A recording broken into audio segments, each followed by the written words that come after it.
Somos un continente rebelde. Nos venimos rebelando contra las injusticias de la época de la conquista. Y somos muy creativos a la hora de rebelarnos. Sí, realmente. Creamos consignas, grafitis, apagones, cacerolazos. A veces protestamos pacíficamente, a veces violentamente, pero está claro que siempre resistimos la arbitrariedad. Y es que nunca es contra las instituciones. Los latinoamericanos sabemos cuánto trabajo nos ha costado llegar hasta aquí y consolidar nuestras democracias. Nos rebelamos en realidad contra el mal gobierno, contra la corrupción, contra los gobernantes que no representan los anhelos del pueblo.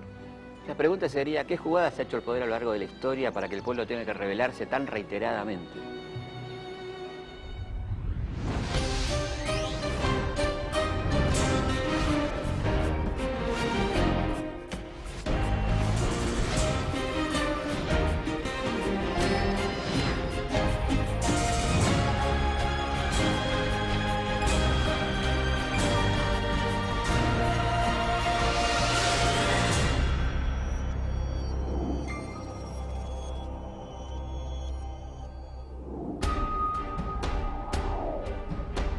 América Latina, un pueblo que se revela y estalla en cientos de focos, como sucedió en Nicaragua el 10 de enero de 1978, tras el asesinato del periodista Pedro Joaquín Chamorro a manos del entonces presidente Anastasio Somoza.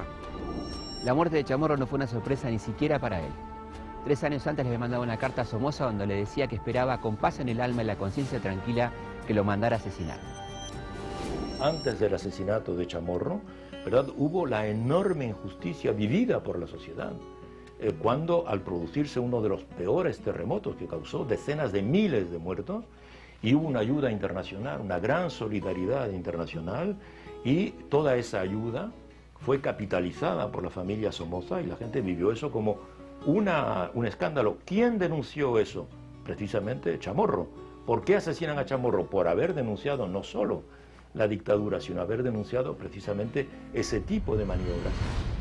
Mientras el periodista era velado, cerca de 30.000 personas salieron a las calles de Managua. Varios de los edificios propiedad de los Somoza fueron tomados y se lanzó una huelga general.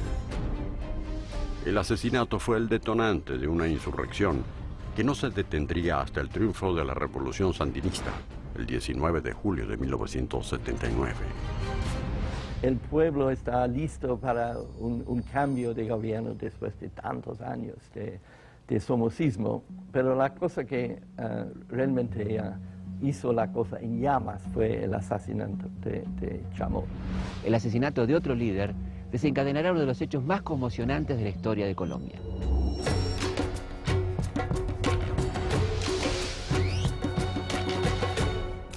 En abril de 1948 se realizaba en Bogotá la 9ª Conferencia Panamericana, una reunión de países inspirada en la conferencia que Bolívar citó en 1824 para formar una única nación latinoamericana. Pero el sueño de Bolívar ese día no podía estar más lejos.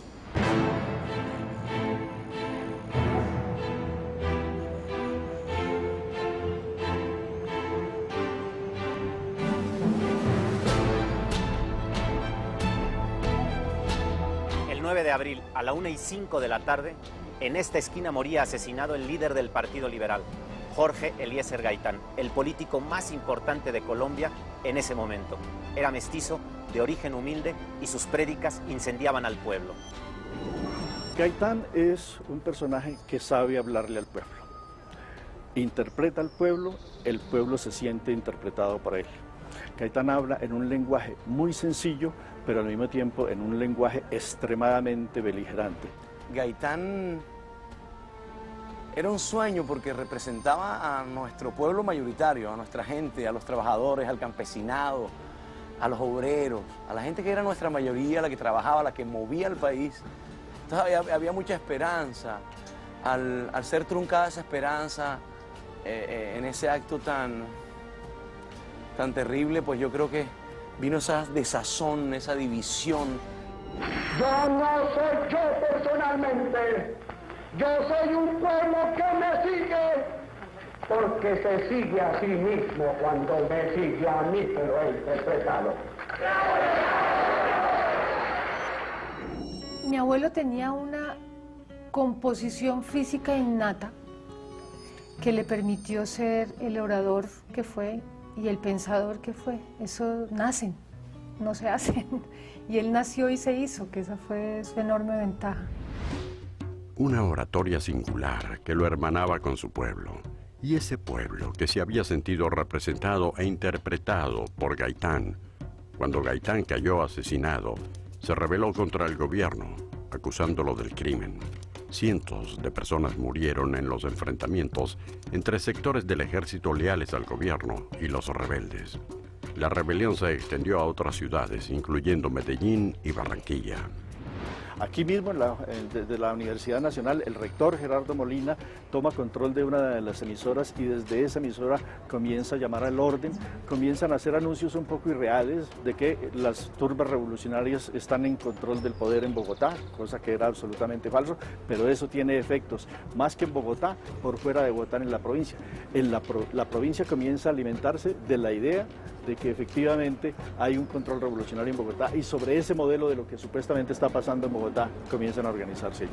Todo el mundo, dada la violencia que había iniciado en el año 45, la gente le pedía a mi abuelo que se protegiera. Incluso mucho mi abuela le insistía en que fuera mucho más prudente con sus cercanías en la plaza pública. Y mi abuelo siempre contestaba, ninguna mano del pueblo se levantará contra mí. Y si las oligarquías lo hacen, ellos saben que pasarán 50 años antes de que las aguas recuperen su nivel normal. Y han pasado por ahora 61 y las aguas no han recuperado su nivel normal en Colombia.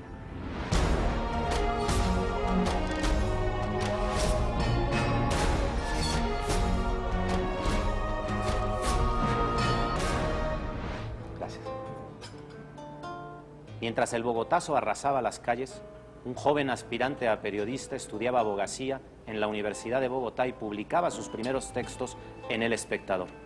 Años más tarde, en Vivir para contarla, el escritor ya consagrado recordaría estos días violentos.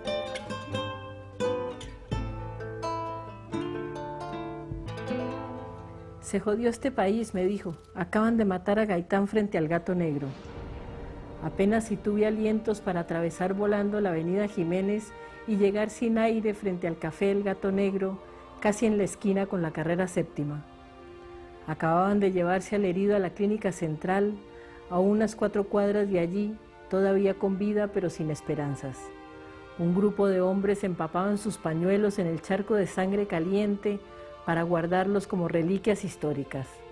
Una mujer de pañolón negro y alpargatas, de las muchas que vendían baratijas en aquel lugar, gruñó con el pañuelo ensangrentado.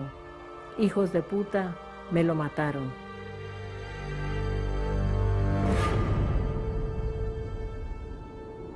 García Márquez fue testigo y víctima del Bogotazo. En aquellos días la pensión en la que vivía fue incendiada y se perdieron para siempre varios de sus manuscritos. Como cronista de su país y de su tiempo, García Márquez narró a Colombia y otro levantamiento en su novela más famosa, 100 años de soledad.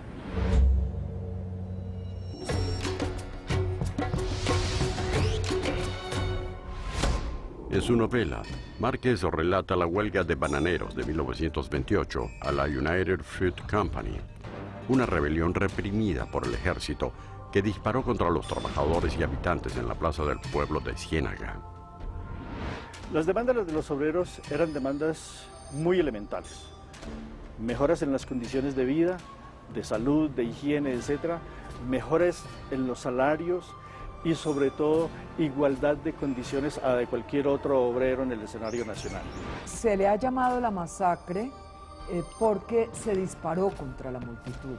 Hubo una orden a sangre y fuego y se disparó contra la multitud. Hay una imagen que es la más conocida y creo que ha reemplazado los hechos históricos y es la imagen literaria creada por García Márquez, la de los trenes de muertos que salían y salían llenos de muertos.